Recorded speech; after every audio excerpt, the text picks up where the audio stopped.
लोगोफोर फिन नोंथांमोना पलिटिक्सनि भिडिअ लाबोलायबाय आरो दिनै बे पलिटिक्सनि भिडिअआव नोंथांमोना बेखौ खिन्थानो लादों मोनसे रोखोमनि आरोबाव गोदान सिस्टेमनि पलिटिक्स जाय पलिटिक्सनि मुङा जाबाय 3000 कौटि करापसननि पलिटिक्स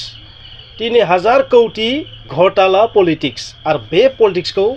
सोर खालामनो नागिरदों बेखौ इउपिपिएल खालामनो नागिरदों आरो बे 3000 कौटिनि जि घोटाला जे दुर्नीति जे करापसन खालामदोंमोन बेखौ सोर खालामदोंमोन हाग्रामा महिलारिजों दैदेनजानाय बिपिएफनि सरकारा थांनाय 15 बोसोर समनि जि सरकार बा 17 बोसोर होनना बुंबाय आङो 17 बोसोर बा 15 बोसोरनि जि सरकार बै समाव घोटाला जादोंमोन आरो बै घोटालाया गासै बेसे 3000 कौटि आरो बे बाथ्राखौ बुंदों जोंनि दानि सिटिं सीएम प्रमोद बर' बिथाङा बिटिआरनि सीएम प्रमोद बर' बिथाङा आरो बै गासै तथ्यफोरखौ सोरनो गथायबाय आसाम सरकारनो गथायबाय आरो मोनसे दाबि खालामदों जेन आसाम सरकारा बेखौ सिबिआइनि हेफाजाबै तदन्त नायबिजिरो नायसङो बेखौ लुबैदों प्रमोद बर' बिथाङा गोबाव जाबाय सरकार जानाया बिसोरो गोबां तथ्य कालेक्शन खालामबाय थादोंमोन नाथाय बै तथ्यफोरखौ गथायनानै बेनि सायाव सिबिआइ इनकुवेरि खालामनांगौ होनना बुंनाय बाथ्राखौ नाथाय बै समफोराव बुङाखैमोन बुंबाय थाबोदोंमोन बबेखानि बिथाङा मोनसे बाथ्रा बुंदों मा जोङो मानसिफोरखौ सोलायनो चान्स होयो मोजां जानो चान्स होयो सम होयो टाइम होयो नाथाय टाइमनि मेटार जुदि बै टाइम मथे जुदि सोलायनो रोङाबा सुद्रायनो रोङाबा बेखौ जोङो पानिशमेन्ट होनो बा बिनि सायाव एक्शन लानोबो फावसे बेबायदि टाइपनि मोनसे वार्निं होदों बिथाङा बिपिएफखौ बा बिपिएफनि लिडारफोरखौ बा बिपिएफ पार्टीखौ बा थांनाय समनि जि सरकार दङमोन बै सरकारखौ स' बिथाङा बिपिएफखौ बे लोकसभा इलेक्शननि समाव बेबायदि 3000 कौटिनि जि घोटाला बा करापसन बेखौ लानानै जाय बाथ्रा बिथाङा दिनै खौरांगिरिफोरनि सिगाङाव बुंदों बे बाथ्राया थारैनो एटम बम बायदि बिपिएफनि खोमाव नांदों स' बाङायबाबो बिपिएफनि मानसिफोरा खिन्थु गिदों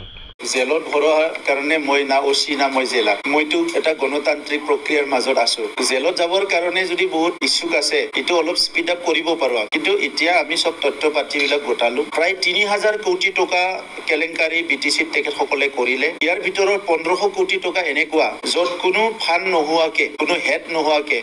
তেখেতসকলে অৰ্ডাৰ দি দিছে পাৰ্সেন্ট লৈ পেলাই ইয়াৰ ডাটা আমাৰ তাত আছে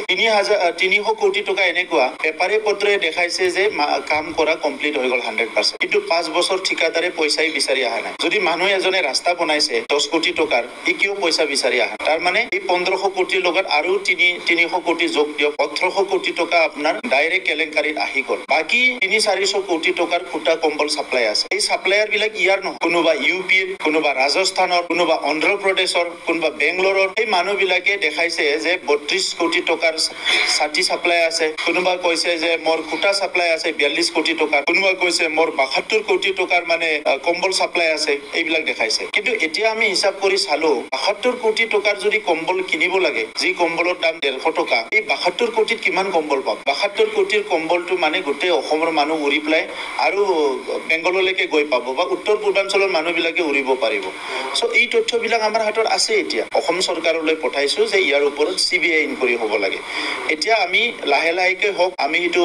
বিচাৰিছিলো যেহেতু বিপিএফে বিচাৰিছে ইটো টটাটয়াকে হ'ব লাগে গতিকে আমি এতিয়া সোনকালে কৰি দিম এই ইলেকশ্যনৰ যোৱাৰ লগে লগে আমি বাকি প্ৰক্ৰিয়াখিনি পিআইএল দিব লাগে সুপ্ৰিম কোৰ্টক কেছ দিব লাগে হাই কোৰ্টত দিব লাগে কি প্ৰক্ৰিয়া আছে সব প্ৰক্ৰিয়া আমি আৰম্ভ কৰি দিম ইলেকশ্যনৰ পিছত যেহেতু তেখেতসকলে সোনকালে বিচাৰিছে ইটো মেটাৰ অফ টাইম আজি মানে জেলত যোৱা নাই বুলি পেলাই এইকেইদিন মানে বহুত ফূৰ্তি কৰি কথা কৈ থাকিব যাৰ সব তথ্য পাতি আছে ইটো মাত্ৰ নহয় তেখেতসকলৰ আৰু বেলেগ কেছ আছে যি কেছবিলাক পোহৰত আহিলে তেখেতসকলৰে মহা বিপদ আছে কি হত্যাকাণ্ড হৈছিল লাফিকলৰ হত্যাকাণ্ড হৈছিল ইয়াৰটো কেছ চলি আছে তো সেই কাৰণে ইমান ফূৰ্তি কৰি লাভ নাই আমি নৰমেলি মানুহক ভাল হোৱাটো বিচাৰো কাৰণ ধৰ্ম গ্ৰন্থবিলাকত লিখা আছে যে পাপক ঘিন কৰা পাপীক ঘিন কৰিব নালাগে কোনবা যদি ভাল হ'ব বিচাৰিছে ভাল হ'ব আমি টাইম দিছো যদি হি ভাল হ'ব নিবিচাৰে উল্টাকে যদি ইহে মানে নিজকে মানে ৰামৰ নিচিনা দেখাব বিচাৰে তেতিয়া হলিটো শাস্তিটো পাব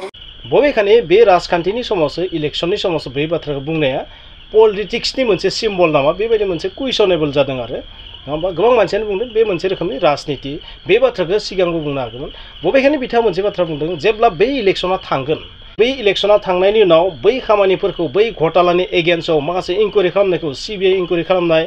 बा एनफोर्समेन्ट डाइरेक्टरेट इडि नङा होमबा बेबायदि गोबां रोखोमनि जि माखासे क्राइम जादों घोटाला जादों बैफोरनि सायाव एक्शन लानो थाखाय खामानि मावनो हागौ बेबायदि बिथाङा मोनसे इंगित होदों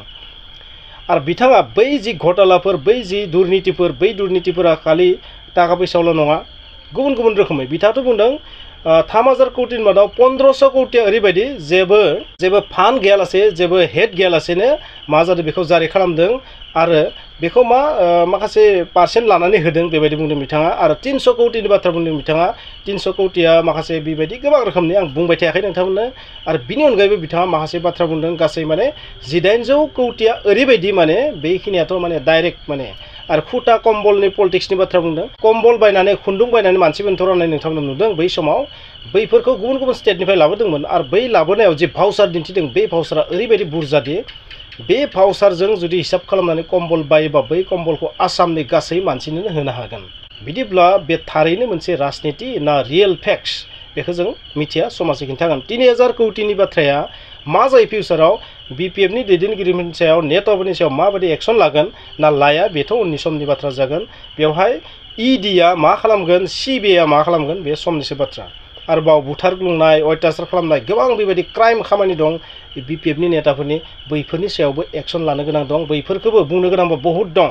बुंनो गोनांबा बिपिएफनि दैदेनगिरिफ्रा मा बांग्रिखबाव खैफोदाव गोलैनो हागौ बेबायदि इंगित होदों प्रमद बर' बिथाङा स' बे लकसभा इलेक्सननि समाव बिसोरनि डिमेरिट्सफोरखौ बै घटलाफोरखौ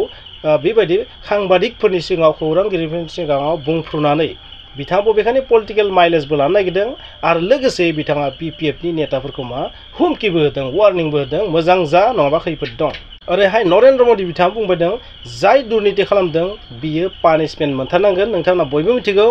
जोंनि इन्डियानि जारिमिनाव भारतनि जारिमिनाव अरबिन्द केजरीवाला ओरैबायदि सासे चिफ मिनिस्टार बियो सिटिं चिफ मिनिस्टार बियो एरेस्ट जादों आरो दिनै नोंथांमोना मिथिदों कर्टआव माखासे बिसार जानायनि उनाव तिहार जेलाव बेखौ दैथायहरनाय जादों आरो सासे सिटिं सीएम जाखाबाय थानाय समावनो डाइरेक्ट बेबायदि तिहार जेलाव थांनाय बेबो जोंनि इन्डियान जारिमिनाव गैफेरा आरो बे मोनसे हिस्टोरिक जाथाय अरबिन्द केजरीवाल दिल्लीनि चिफ मिनिस्टार अरबिन्द केजरीवाला दा तिहार जेलाव थांबाय बेहाय 14 सानसो थागोन बोधय बिनि उनाव माखासे बिसार जागोन बै बिसारनियाव जुदि दाय मोनबावोबा फिन आरोबाव जेलाव थानांगोन बेबायदि गोलाव प्रसेसआव थांगासिनो थागोन बे दा बिदिब्ला नोंथांमोना बुजिबाय जे जोंनि इन्डियायाव बेबायदि नरेन्द्र मदि थानाय समाव गोबां बेबायदि जारिमिन सुजुगासिनो दङ जायखियानो जाया मानो जाय करापसन खालामगोन बिथ' पानिशमेन्ट मोनथारनांगोन बेबो रियेल बाथ्रा आरो जाय करापसन खालामदों बियो सोलायनो बा मोजां जानोबो सोलोंनांसिगौ होननानै आं बुंगोन आरो नङाबाथ' मोनसे नङा मोनसे सम मा जागोन जेलावथ' थांनांगोन बे बाथ्राया रोखा जेब्लासिम नोंथांनि आखायाव पावार थागोन अब्ला नोंथाङा रैखाबो थानो हागोन गासैबो नेताफोरा इउपिपिएलनिना मोनसे उनाव मोनसे माने गुबुन पार्टिफोरनि डिमेरिट्सफोरखौ दिहुननो नाजागासिनो थादों बेफोर गासैबो राजनिति दे गासैबो राजनिति आरो बे समाव नोंथांनि भटआ सोरनो गोलैगोन नोंथाङा बै माखासे दैदेनगिरिफोरनि दान्थे बिदान्थिनि गेजेरजों नोंथाङा सोरनो भट होगोन बे नोंथांनि आखायाव नोंथाङा बुंनो गोनांथि गैया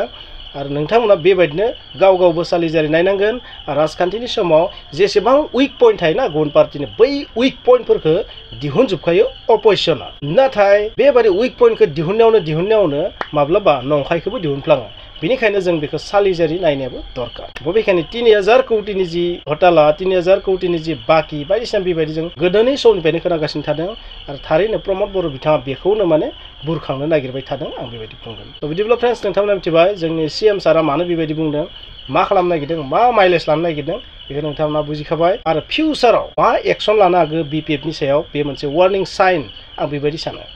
फिउचाराव जाय घटला खालामदों बिनि सायावथ' एक्सन लागोन बायदि आं नुहुरबाय बेनिखायनो जायफोरा घटला खालामदों हुसियार जानाया मोजां बा मोजां जानो सोलोंनाया मोजां ओरै होनना बुंनांसिगोन आरो दा